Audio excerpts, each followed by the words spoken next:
আসসালামু আলাইকুম।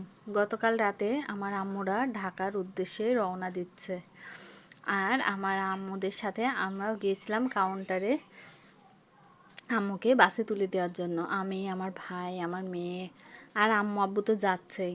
আর এই যে আমাদের বাস এসে দাঁড়িয়ে আছে।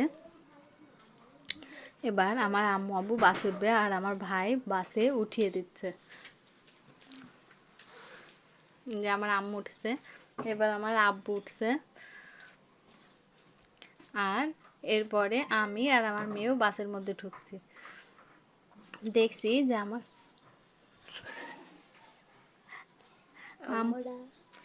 আম্মু আব্বু সিট কোথায় পড়েছে, সেই জন্য আমরাও ভিতরে যাচ্ছি। অনেক অন্ধকার ছিল, রাত যেহেতু, আর বাসের মধ্যেও লাইট বন্ধ ছিল, সেই জন্য কিছুই দেখা যাচ্ছিল না সেরকম। এই যে আমার ভাই আম্মুদের সিট ঠিক করে দিচ্ছে,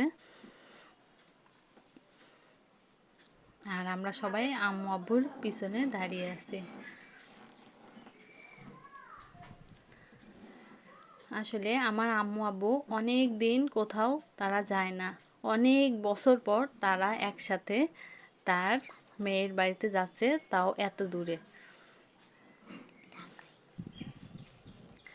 এই যে ওদের বসিয়ে দিয়ে আমরা নিচে নেমে পড়েছি, আর এখনই বাস ছেড়ে দেবে। সত্যি কথা বলতে আব্বু আম্মুকে বিদায় জানাতে অনেক কষ্টও লাগছিল।